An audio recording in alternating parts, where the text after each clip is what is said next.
Estoy con Alejandro Apo. Hola Alejandro, ¿cómo te va? Muy bien, Chino, muy bien. Un gusto. Además de que lo ven, tiene una voz inconfundible. A quienes empezamos a conocer el fútbol por la radio, los relatores, los comentaristas, las voces tenían una importancia crucial, determinante para mí. A mí me gustaban mucho los relatores uruguayos. Y mi primera pregunta, en esto que charlamos antes de empezar el programa, de conocerte y conocernos, ¿de dónde venís? ¿Cómo fue tu adolescencia, tus amigos, el barrio? ¿Cómo aparece el fútbol?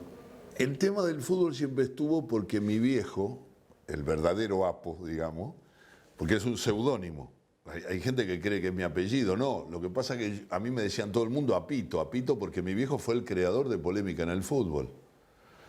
Y eso generó que en mi casa, y además hacía transmisiones de fútbol por televisión, él era comentarista, entonces en mi casa era muy habitual ver eso. Yo tenía como una vocación dirigida, porque a mí me apasionaba el fútbol y todo. Papi me llevaba a ver los mejores partidos. Hay gente que va calculando de qué cuadro soy por los partidos que yo rememoro. Y eso es un camino perdido, porque nunca van a sacar de qué equipo soy, porque yo iba a ver los clásicos, porque mi viejo tenía que verlo para la discusión de polémica del domingo a la noche o del lunes.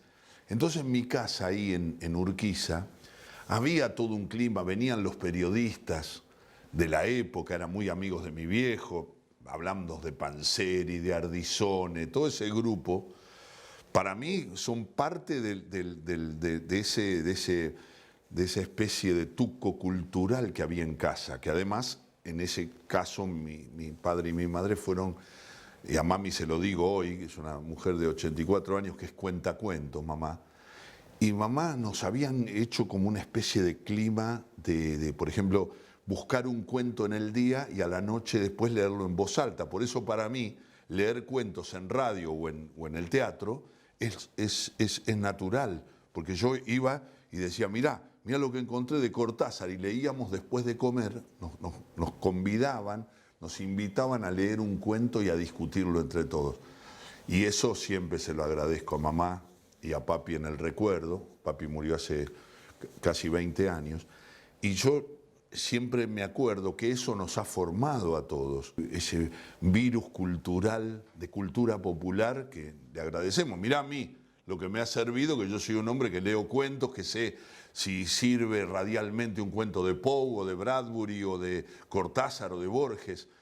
Todo eso estaba en la casa. Y esa casa, que fue en Urquiza, Colodrero, entre Cuyen y Rivera, ese barrio plateado por la luna, un barrio muy barrio, ¿no? Y ahí era la esquina, el barrio, el fútbol en la calle. Yo soy un hombre muy de barrio, muy de barrio, muy simple. El otro día una mujer me dijo una cosa que te va a causar mucha gracia. Me dice, ¿cómo vive usted? Yo vivo en Flores, hace 20 años, Donato Álvarez y Aranguren. Y me dice, ¿qué hace usted acá? ¿Cómo? Y digo, ¿dónde tendría que vivir yo? Ella creía que yo tenía que vivir no sé dónde, ¿no? Le digo, yo vivo acá, voy a pelear el precio de la carne, almuerzo con mis hijos cuando puedo, tomo taxi, vivo como vive todas las personas del mundo. Esa cosa de la tele, yo me siento un intruso, esa cosa que la tele tiene, que enseguida aparece, a vos te debe pasar lo mismo porque sé tu origen y sé cómo sos, más allá de las cosas de la militancia. Digo, la naturalidad para vivir el barrio como si fuera ahí están nuestras historias. Cuando yo cuento las historias de fútbol, siempre digo lo mismo, en el espectáculo, en los programas de radio, digo, son nuestras historias. Las historias que yo cuento de Fontana Rosa, Dolina, Soriano, Galeano, Benedetti, son las historias tuyas, mías. El ganarle a los de la esquina siguiente, la pica en el barrio, los hábiles, los que tiraban la pelota bien contra el cordón y hacían la pared. Somos hombres comunes. Y me encantó siempre esa definición de Kirchner, cuando dijo, somos hombres comunes en situación extraordinaria. Eso que dijo para la política y a nosotros, que nos pasa cuando tenemos que conducir un programa o tenemos que liderar el fútbol para todos o salir por televisión. Nosotros somos hombres comunes. la televisión te agrega eso de que un carpintero se preparó para ser campeón. Yo me preparé para comentar un partido de fútbol de los 19 años. Tengo 41 años de profesión, tengo 60. O sea que transité, eso te confieso, me cuesta más, mucho más que la edad que tengo. Me cuesta más recordar y evaluar que estoy hace 41 años, pasaron 10 mundiales, y que yo cubrí todo ese espacio laburando de los 19 a los 60, que los 60 de vida enteros. Porque los 60 de vida los relaciono con los hijos, los nietos, la muerte de papá, las relaciones, los amigos, los laburos. Pero el laburo, cuando me dicen 41 años de laburo, digo, no puede ser. Es una cosa rara. Tanto pasó, 10 mundiales. Cubrí, qué sé yo, 8, ponele. Pero cubrí el tiempo de 10 mundiales. Tenía 19 cuando empecé en Radio del Pueblo y tengo 60 ahora. Es una cosa que me parece que eso de que la vida es corta, yo le digo a mis hijos, le digo, es verdad, pasa rápido, no sé qué. No puedo hacer mucha filosofía, pero pasa muy rápido. Ya 60. Dos preguntas se me ocurren. Dale. Vos nombraste Panzeri y Ardizone, ¿no? Panzeri, Ardizone. Y me contás todo lo que te enseñaron tu madre, tu padre. Ardizone y Panzeri también eran dos periodistas muy cultos. Sí. Digo, ¿era común en el fútbol o todos los periodistas en general tenían una formación cultural muy sólida? Y sí, la formación es muy grande, nosotros notamos. Por eso yo digo siempre que me pueden ofrecer todas las luces y todo lo más grande que puede generar a un comentarista de fútbol en la tele, en el cine, en el teatro. Lo único que quiero es volver a comentar con Víctor Hugo en una radio. Porque la compañía de ese hombre, para mí, de un hombre que quiero como un familiar elegido, digamos, ¿no? Digo, es un hombre que siempre da ese algo más que vos me preguntabas en Ardizone, en Panzeri. Panzeri fue el gran fiscal del deporte. Un fiscal, un tipo que estaba siempre preguntando por qué se hacía esto, por qué se iba hacia ese camino, valorar la esencia del fútbol que tiene que ver con nuestra formación, con el barrio, con los afectos, con los amigos. ¿Vos jugabas a la pelota, pibe? Sí. ¿Y de qué jugabas? De 9. Y me la rebuscaba. Muy alto, difícil. El alto siempre está más lejos de la pelota y de los pies. Pero yo me la rebuscaba para ser más o menos elegante y era un buen goleador. En el equipo de barrio era. ¿Jugaste en el equipo de barrio? ¿Jugaste en No, y me probé en River, sí, me probé en River y entré. Entré y en Platense también, lo que pasa es que nunca me adapté a los entrenamientos, un caos. Pero... La vida ya estaba ganada por el periodismo, la cultura. Sí, no hubiera podido ser. No. Fui siempre anti-baile, asalto, baile, porque para mí era el ámbito del ruido y yo el chamullo. Yo tengo una frase que mi vieja después me llama a los 2 minutos, cuando sale el programa me dice, no digas eso, que vos sos un chico lindo. Yo digo que al reparto de voces llegué temprano, elegí una sonora, bien. Y al reparto de caras llegué 11:30, 12, había poca. Mi vieja me llama y mis hijos también. Me dicen, no, papá, no exageres con eso. Pero yo siempre digo que me di cuenta que no era lindo cuando un día me presentaron y dice, no, Luis Fernando es muy simpático. Yo tenía 8 años, dije, lindo no debo ser, porque sin mi característica de ser simpático. Qué bueno. Pero pasa. Tengo un amigo que una vez bajamos para acercarnos a charlar con 2 pibas. Eduardo Ferro es un hombre que tiene mucho que ver con el turf, amigo de la infancia. Eduardo, cuando bajamos, había una chica menos agraciada y una rubia bella. Una chica... Y yo voy del lado de la menos agraciada y él fue del lado de la rubia en una cosa más astuta, más rápida. Me miró de costado antes que nos acerquemos y me dijo, qué simpática es la tuya. Para confirmar que yo iba con la que era menos agraciada. ¿Y a quién recordás de tu barrio como un buen jugador, que podría haber sido una gran... Porque siempre, yo en mi pueblo... Sí, te tengo. No los conocés, pero digo, todos tenemos esa anécdota. Y yo iba a Geva, por ejemplo, a Gimnasia de Buenos Aires, me crié y me veo ahora, los jueves salgo siempre con Hugo Merlo, Alberto Cueno, que excelentes futbolistas del barrio, del juego, de una interna de un club. Pero ahí había un jugador que para nosotros era... Nunca pensé que no iba a llegar a primera, pero se necesitan muchas cosas, no solamente jugar bien. El ruso Liubarov. El ruso era un jugador de esos jugadores de sueño.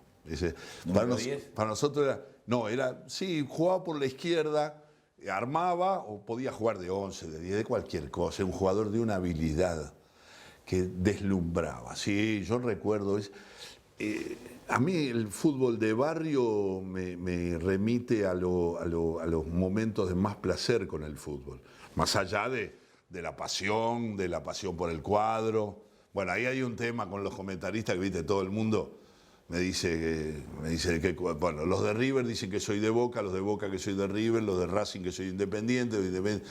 Y entonces yo digo, yo no soy de nadie.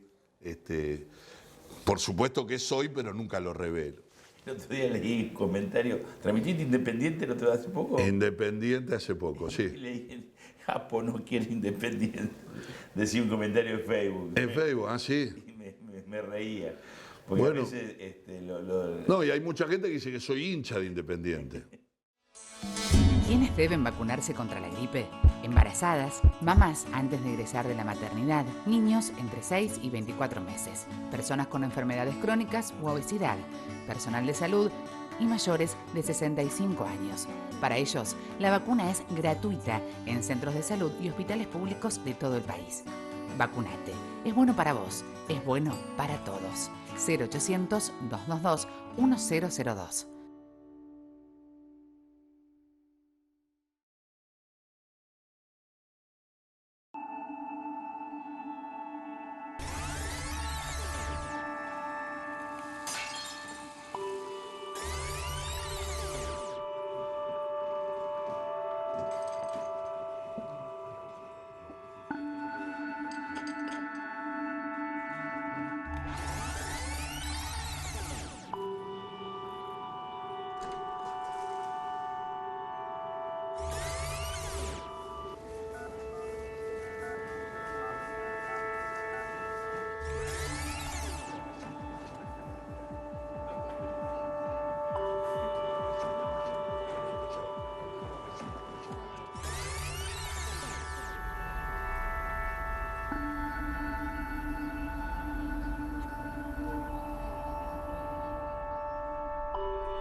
Ahora lo vamos a mezclar y vas a ver que toda la solución va a quedar del mismo color.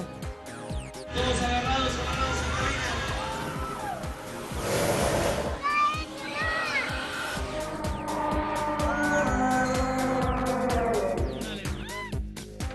No te lo imaginas.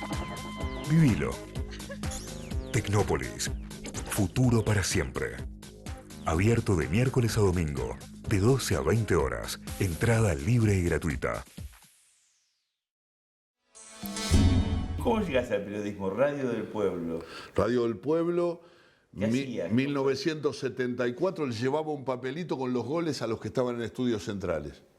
Le anunciaba que había gol, escuchaba a Rivadavia, que cubría todas las canchas, y le llevaba a Sixto Durán y Ricardo Aristoy, que eran los encargados de estudios centrales. La transmisión era Ricardo Arias, lo recordás, relataban la campaña de Vélez, y comentaba Carlos Parnizari. Y yo llevaba los papeles y en la síntesis final, Radio Deporte 74, daba una información de básquetbol. Y ahí empecé. Lo que pasa es que yo tuve la ventaja radial del tono y siempre tuve cierto aplomo por aquellas lecturas de la infancia que me daban la seguridad para leer un cable, para expresarlo. Eso ya lo tenía de casa. Esa era una ventaja. Entonces yo fui siempre mimado por el elogio. Siempre había che, este pibe, qué bien sale. ¿Viste esa opinión que la gente de radio la detecta enseguida. Qué bien sale al aire, ¿no? Qué bien sale este pibe. Siempre fui así.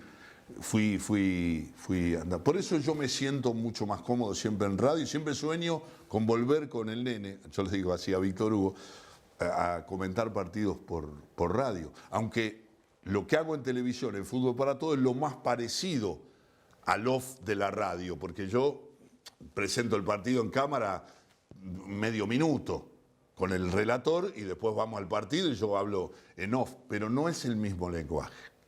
Yo soy un hombre de radio. ¿Cuál era la radio que te decía pip y ya sabías que venía el gol? Gol de Solboy. Era Rivadavia. Yo llegué a estudiar... Es la única radio en la que no trabajé. Yo llegué en el 75 y no sé por qué no me gustaba Rivadavia. La verdad que no... Era un tono muy enfático. Sí, yo elegí Belgrano y siempre escuché Belgrano. Pero... Fontana, Carrizo... Bueno, vos sos más chico que yo. Está bien. Lo que pasa es que nosotros en Río Negro, la radio, por eso me gustaban los uruguayos, porque era más fácil escuchar en la Patagonia o radios de Chile o radios de Uruguay que las radios de Buenos Aires. La radio de Buenos Aires tenías que tener onda corta, esta onda larga y onda corta, una antena especial. Me acuerdo de García Blanco. La policromía futbolística de San Lorenzo de Esa Almagro. cosa muy tablonera, muy... No, grandes comentaristas. Nosotros, radio, Mario Truco. Los uruguayos eran impresionantes. Extraordinario. El relato de Víctor Hugo. Yo lo escuchaba en Radio Oriental a Víctor Hugo. Cuando me llaman para ir a Sport 80... Bueno, después me hice hincha de Sport 80. Yo ya sabía. Después de todo lo que pasaba. Claro, yo ya sabía que cuando me dicen Niembro... ¿Pero quiénes son los antecesores de fin de los 60, principios de los 70 de Víctor Hugo? Porque había 2 o 3 relatos. ¿Muñoz? No, uruguayos te digo. Los antecesores. No, bueno, era toda la camada de Eber Pintos. ¿Qué indica el placar? El juez pita y marca, decía. Además dice, se arrastra manga. Cuando hablaba... Era la verdad que... y nosotros transmitimos. Eber Pintos tiene un histórico relato de Joya, del peruano que jugaba en Peñarol, Juan Joya Cordero. Dice, jugaba con el 11, el moreno, y decía, si viene el gol, les grito negro el 11. Y tiró eso, ¿no? Y la gente gritaba como loca. No, fueron relatores. Bueno, Víctor Hugo dice, mirá vos, él que es el más grande relator del planeta y sus alrededores, dice que el más grande fue Carlos Solé, el relator, el mitológico relator uruguayo, que fue el que relató el 50, CX8, Radio Sarandí. Hablaba así con ese tono, pero además con una base cultural era muy impresionante. Para mí Sport 80 y todo lo que habían insinuado los primeros hacedores de Sport 80 y después con la transmisión y la llegada de Víctor Hugo en el 81, para mí es un cambio grande. Cuando yo voy al 80, no fui en el 81, fui en el 82 cuando Moyano compra Radio Mitre y lleva todo Sport 80 Mitre. Y ahí me llaman y ahí voy. Y yo cuando veo que había cada loco con su tema, salía a hacer radio y hablábamos de política, hablábamos de Alfonsín y Marcelo Araujo describía el libro El terrorismo de Estado y hablaba antes de un partido de Boca Estudiantes, hablaba con Eve de Bonafini. Eso cambió todo y después el relato imposible de igualar de Víctor Hugo, porque Víctor Hugo no es un relator, ¿Qué significó para vos Víctor Hugo? Y para mí, personalmente es una persona que modificó mi vida porque es una de las personas que más quiero en el mundo, es una especie de compañero de ruta que guiaba. Y yo creo que no es un relator. Cuando se habla, es el más grande, para mí es el más completo de la historia, porque nadie puede... Es un narrador latinoamericano. No tiene, un hombre que describe la situación, porque la gente le recuerda los goles, yo le recuerdo escenas pequeñas de transmisiones donde su impronta lo hacían, qué sé yo, imaginar el diálogo de un juez y Brindisi, de un árbitro y Brindisi, de describir una situación. En eso no compara. Víctor Hugo no compite con nadie. Maradona no compite con nadie. Es una falta de respeto para los futboleros que se diga que Maradona está comparado con quien quieras. Maradona es un hombre que tuvo todas las respuestas, desde lo anímico a lo futbolístico, en el campo de juego, y no se puede comparar con un muy buen, por ejemplo, te voy a dar un ejemplo distinto para no caer en esas comparaciones que le hace mal a todos. Zidane es un extraordinario futbolista, quedó como un maestro del fútbol, no tiene comparación con Diego. No hay forma de compararlo con Maradona. Con Víctor Hugo pasa lo mismo. Un narrador latinoamericano de una formación, de una impronta, un don de descripción. Te voy a contar una pequeña historia. Una vez estábamos en Mar del Plata, de bote a bote, River, un gran River, con un Independiente extraordinario del Pato Pastoriza. Y van a la cancha y sale primero Independiente. Y yo estaba al lado de él como comentarista. Tití Fernández le dice, todavía no viene River para la cancha. Y el capitán de River, de ese River, era Américo Gallego. Y tarda, va la tanda, y en un momento le dice Tití, ahora sí, está parado Gallego, con todo el rumor de la gente, ¿no? Esperando a Rey, ya estaba.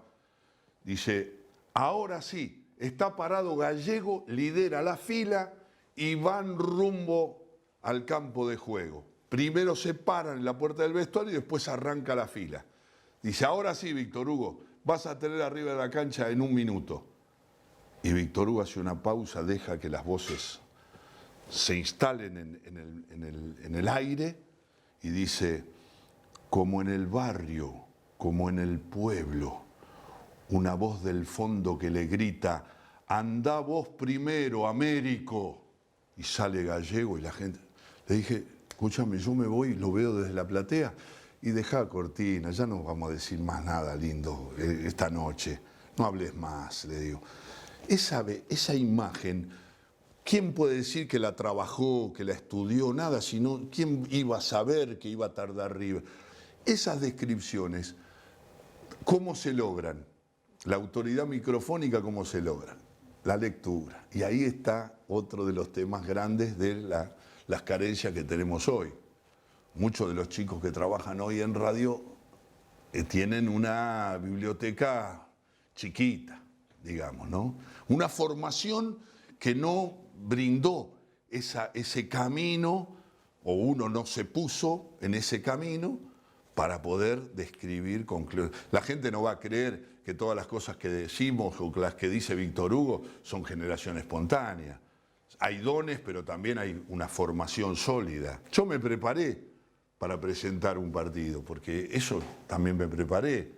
El otro día un señor me manda una carta y me dice, usted evocó al estudiante de los profesores del 31. Usted nació en el 54, yo nací en el 54. Me dice, ¿usted cómo sabe San Lorenzo del 46? Le digo, escúcheme, un profesor de historia no sabe la historia de Belgrano porque nació hace muchos años. ¿Qué me está diciendo? Yo tengo que saber quién era Lasati, quién era Labruna, quién era Moreno, quién era Ratín. A Ratín lo vi, no me voy a hacer el joven, a Ratín lo vi. Yo tengo la obligación de saber quién era Lauri, Scopelli, Sosalda, Ferreira y White. Alguien me lo menciona y yo no sé. ¿Quién era Mamucho Martino? El jugador de San Lorenzo del 46, que fue uno de los grandes equipos de la historia. Tony Farro. Sí, Imbeloni y Silva. Tengo una anécdota con Martino extraordinaria porque lo encontré en el Caño 14 y yo le decía siempre, yo soy un desgraciado que no lo vi jugar a usted. Un desgraciado, lo tengo grabado. Viste algo, ¿no? Yo no lo vi jugar a Martino, pero lo vi, eso lo escribí porque es verdad. Mi viejo y los amigos de mi viejo hablaban de esas paredes que hacían con Bontón y qué sé yo, y yo lo vi. Y una vez le digo, Mamucho, le digo, yo soy un desgraciado, no lo vi jugar a usted. Y se sonreía, un tipo muy humilde, divino. Y una vez me contestó, me dijo, pibe, mejor, lo tengo grabado, mejor que no me viste a mí. Ahora tendrías 80 años y tenés 50. Me dijo, qué maestro ese Martino, un maestro. Y cuando contás esa anécdota, el futbolero no falla. Te dice, de San Lorenzo. No soy de San Lorenzo ni de Independiente. Nada, no hay que pensar en eso, porque el futbolero se apasiona con eso Y tiene razón, el tipo que de Independiente que vos viste, no lo quiere a Independiente. ¿Qué habré dicho yo? Que fue penal el que hizo el otro día a Toledo, ponele, con Estudiantes. Y si yo vi penal. Ahora, si yo le digo, si yo te confieso que soy hincha de Racing, ponele, que fuera hincha de Racing, ¿qué dice el tipo en el Facebook? ¿Qué pone? Apo dice que fue penal contra Independiente porque es fana de Racing y quiere que a Independiente le vaya mal. Me lo dijo él. Yo no soy hincha de nadie, no pongo la pasión. Una vez sola le dije a un tipo de quién era, porque me adivinó. Y me adivinó el criterio por el cual yo disimulo. Me dijo, yo te sigo a vos desde que empezaste, de pibe. Le digo, no, pero yo no le digo el equipo que soy, pero yo sé de qué equipo sos. Le digo, bueno, a ver, dígame cuál es el método. Yo te seguí siempre y vos le dabas mucho a tu equipo, de entrada. ¿Le dabas y lo criticabas? Era así. Porque yo, para que no se me filtre ninguna simpatía arbitraria, yo era más severo con mi equipo. Eso me pasó los primeros 3, 4 años. Después me equilibré. Y el tipo había detectado eso. Entonces me parece que merecía, por ese análisis, que yo le dijera que efectivamente era de ese equipo. ¿No? Muchas gracias, Alejandro. Gracias a vos. Invítame, ¿eh? ¿Cómo no? ¿Cómo no? La historia la escriben los que ganan. Eso quiere decir que hay otra historia. La verdadera historia. Quien quiera oír que hoy